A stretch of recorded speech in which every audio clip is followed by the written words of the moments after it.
Last but certainly not least, as we wrap up this segment of member profiles here in the Chamber Report, is one of my favorite people. Her name is Karen George, and she is a player at the Anoka Area Chamber of Commerce. But more importantly, she runs QCTV, and she has been here for a while, and we've got anniversaries to talk about. We've got collaborations to talk about. We've got awards to talk about, and it's all good stuff. It's all QCTV, and with us is Karen George. Karen, it's been a while. Yes, I haven't sat in this chair for a while, but I see you every month. We love hosting the Chamber Report. Yeah. In fact, before I kind of get into what I'm talking about, we're just talking over 30 years, this show. Yeah, we're talking about locations, and we have definitely stepped up in location, because this is a palace and jewel here in Champlin where the QCTV studios are located off of 169. But I can remember that we had to stop taping when a train went by when we were in the Anoka-Hennepin District offices and building that was, this is going to date me, the old Cornelius, but right there on Ferry Street in the railroad tracks. And then it was Cotton's Automotive, and then finally home to the gorgeous studios here. And for those that maybe not, who are just kind of plugging into what QCTV is, we're not the Quad Cities down in Iowa. Right, right. We are the Quad Cities of Andover, Anoka, Champlin, and Ramsey. And we are celebrating 40 years this year. Congratulations on that. It's a fabulous milestone. 40 years that those cities got together and said, we can do more together collaboratively than we can do independently. So think back to 1981, what was happening? MTV was getting launched. Right, right. These cities were, smaller by a long shot. And look at how they've grown up. Look at the business community and how that's grown, the schools. So a lot's changed, but what hasn't changed is QCTV's commitment to quality and bringing local stories to our local residents. And we do that very effectively. I brought some awards with me today, just so everybody else had some little samples on the desk. I didn't want to be left out. Karen, and I know you guys don't like slapping yourselves on the back, but you know what?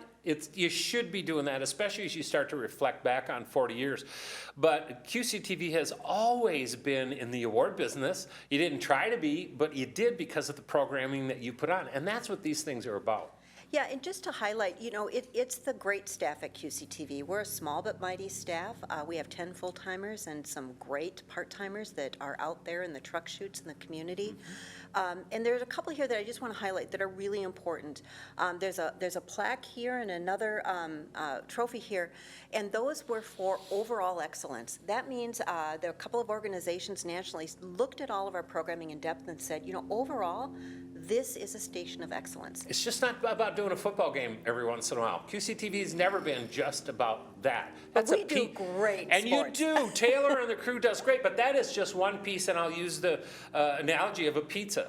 That's one slice of so many different things that you do, and that award reflects that entire pizza. Correct. And the other core service that we do that, people probably turn on our channels and they see it all the time, that's our government programming. Yes. And I calculated, when I looked back to 1981, how many government meetings we might have done in 40 years. Do you want to take a guess? 10,000. You are right on the money. Wow. I estimated at about... I knew it was a lot. I had no idea I'd get it right. I knew it was a lot. It's my way to connect with my city here in Champlin. And then I also get the opportunity to see bits and pieces of what's happening in the region.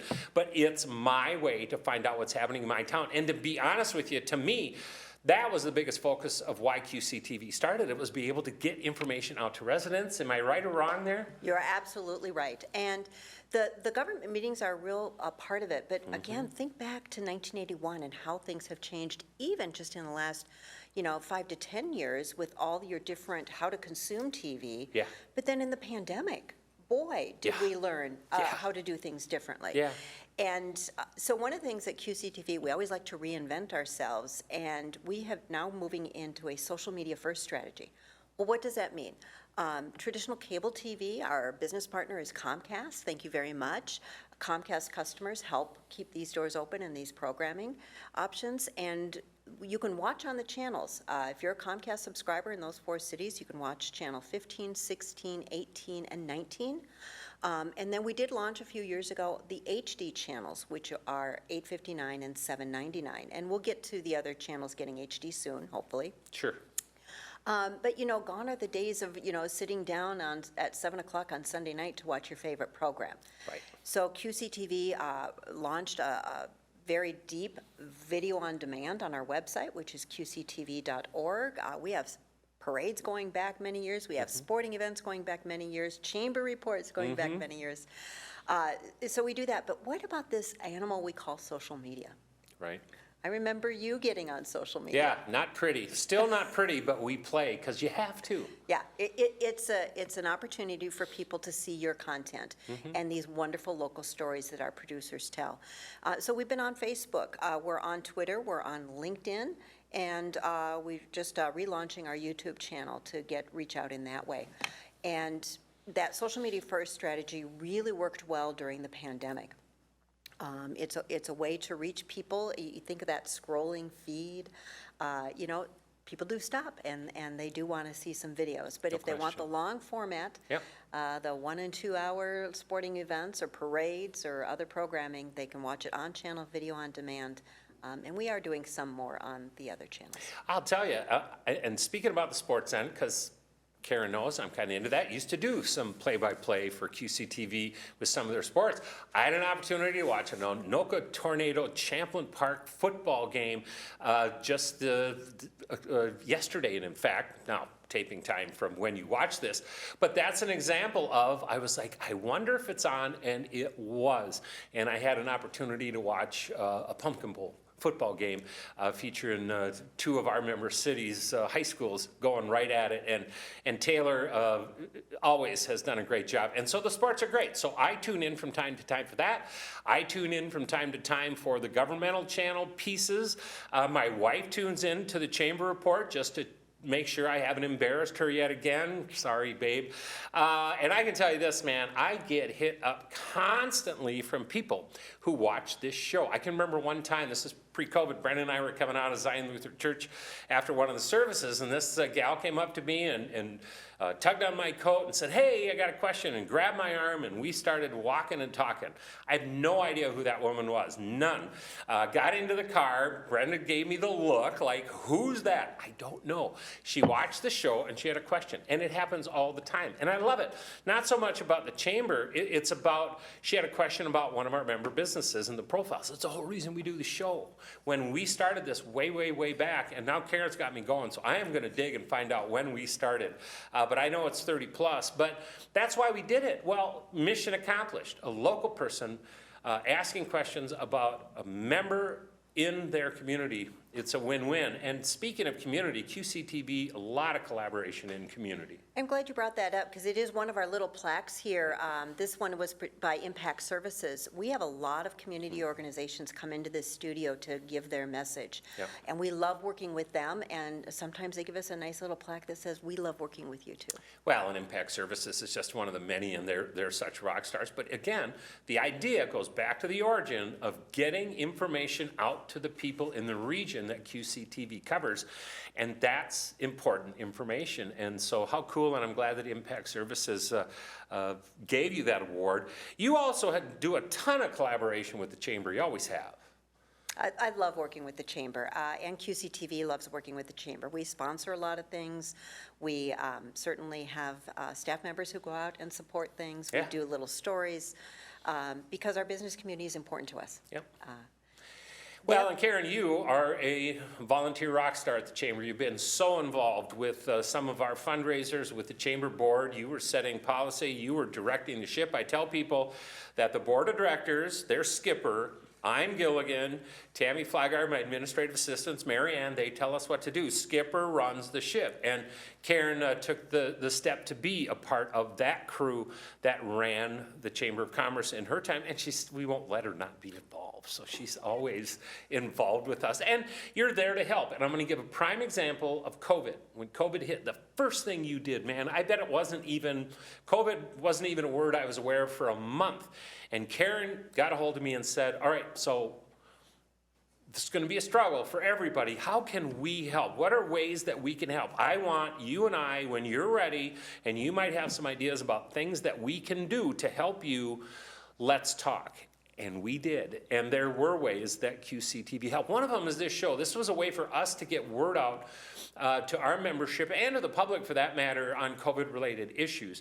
And everybody's sick of hearing it, but there were specific things that we needed to get out through this show, and we did. Another one was we did a gala dinner virtually. We're going to talk about that again because we are already starting to plan our 2022 event, and I think we're going to keep that piece in play, and I think we need to. COVID's not gone. COVID is not done in November of 21, and it continues, and it's made changes in all of our societal life and in business and in public life, and with that, we've all made changes with it. And the pandemic really shone a bright spotlight on community media. I mean, not just QCTV, but community media stations across the nation.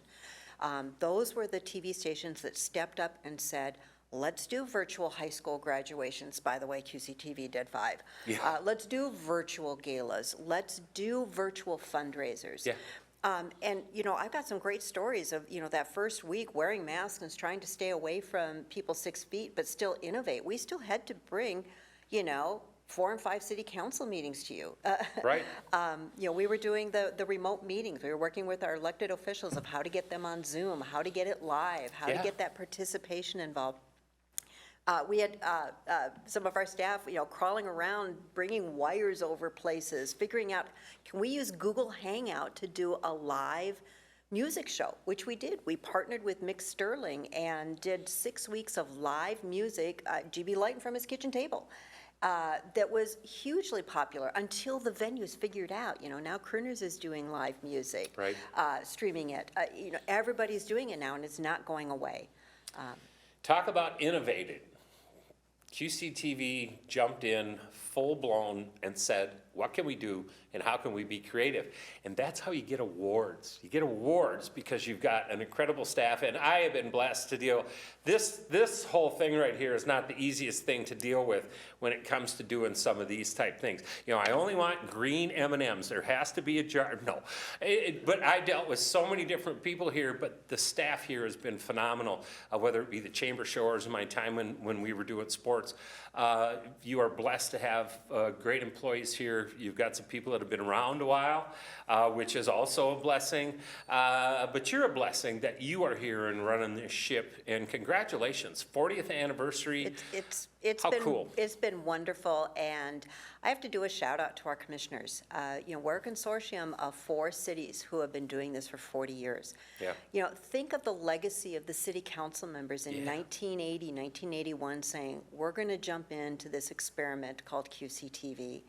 And it's really integrated and been a part of these communities as they've grown and changed.